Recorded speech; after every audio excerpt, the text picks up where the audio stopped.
there's no one making videos saying this is bad, this is why you don't do it, this isn't good. And there's so many people in the West that do this. And because of Twitter, there's a lot more interaction.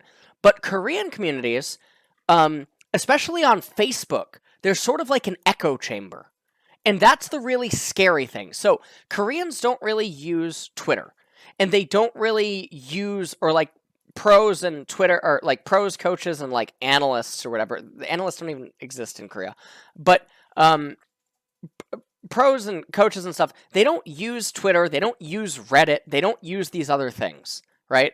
So what ends up happening is they're very isolated. And it feels like some teams, like their social media managers and like some of the CEOs and some of like the people that work for like the global side of the teams, they do interact with the Western community, right? But that's not the teams themselves, okay?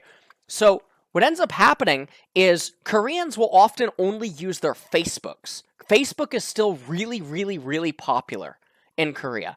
And what ends up happening is if you're commenting on the Facebook, first off, you have no anonymity, right? So it's very different from Reddit. It's very different from Twitter right off the bat. If you try to criticize one of the pro players on their Facebooks, not only might your comment just get deleted, you could get blocked, or because you have no anonymity and because you're not someone with a voice or any sort of power, everyone's just going to attack you. And then they're going to dox you, and then other stuff is going to happen. I mean, take it from me. I'm not Malice, okay? I have been doxed because of Malice, right? I've had people call my personal cell phone. I don't know how the fuck they got my number, okay? I've had people come to the apartment building because of Malice. So imagine making like critical comments or EDU content centered around hyper-focusing on the mistakes of pro players. The community would just react in a way that makes it very difficult to do this stuff. Okay?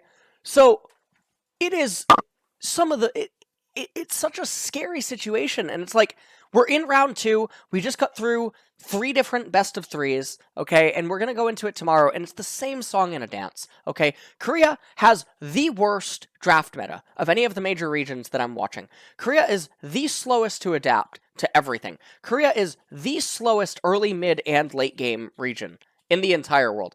And it is such a fall from grace. Korea has, in my opinion, been stuck for a very long time now. And it's like there's no fixing it. And the reason that there's no fixing it is, again, everything's an echo chamber.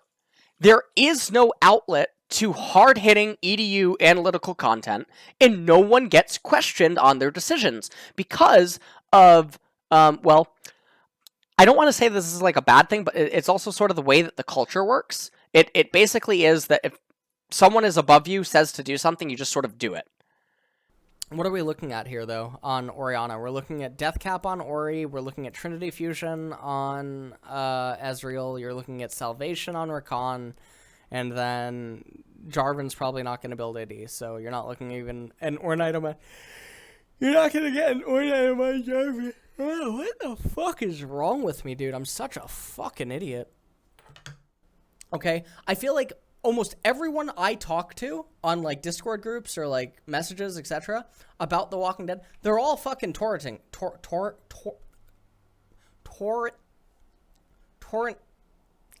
Fuck you. I'm such a fucking idiot.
Kidding.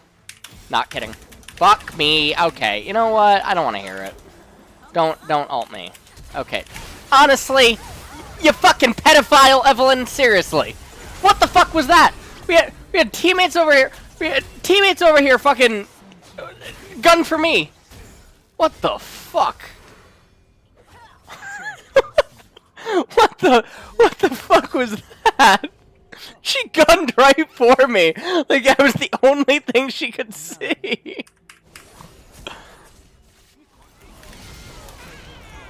Wow. Fucking Bernard popping off.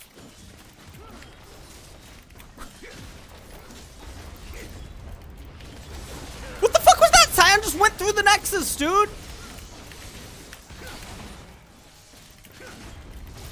Oh, oh, oh! What a fucking ability, dude.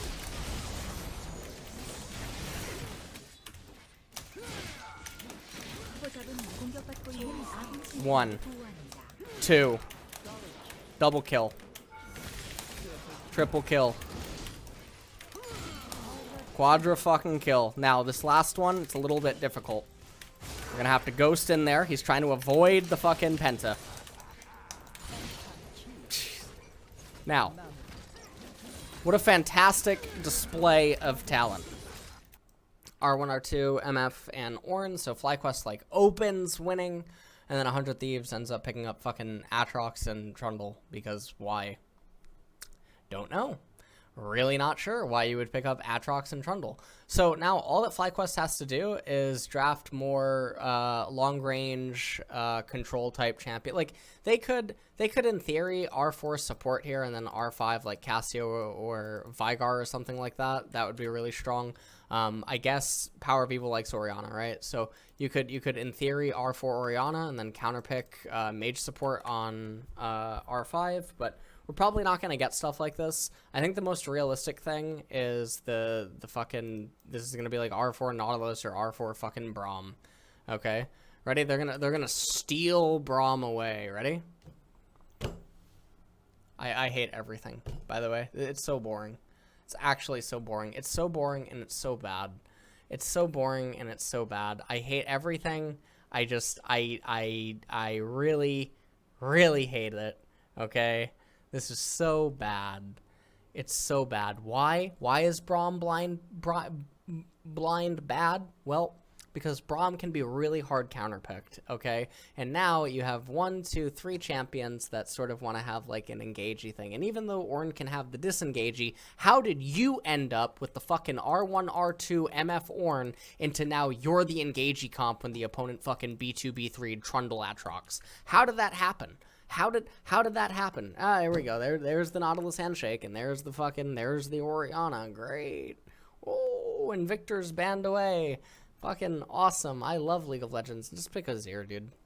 Let's just get it over with. Just get it over with. Just lock it in. Just lock it in. Just lock in Azir. Just lock it in. Just lock it in. What?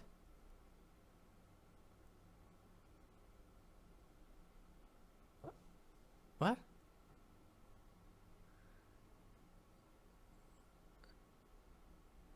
What?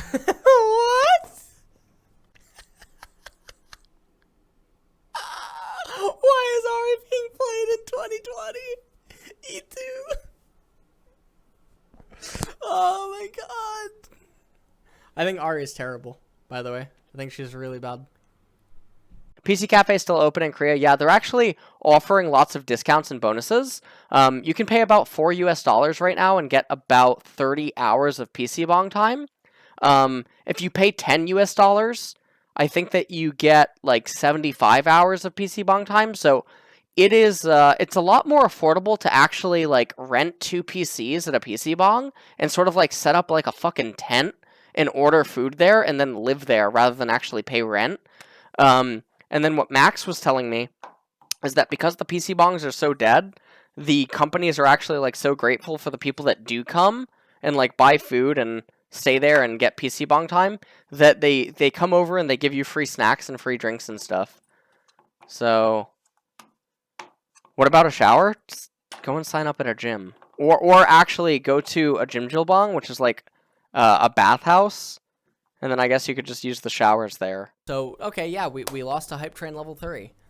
Whatever, not a big deal. At least I'm not Sanchovies. That's the way, every day I wake up and I go over to the bathroom mirror, I look in it and I say to myself, at least I'm not Sanchovies.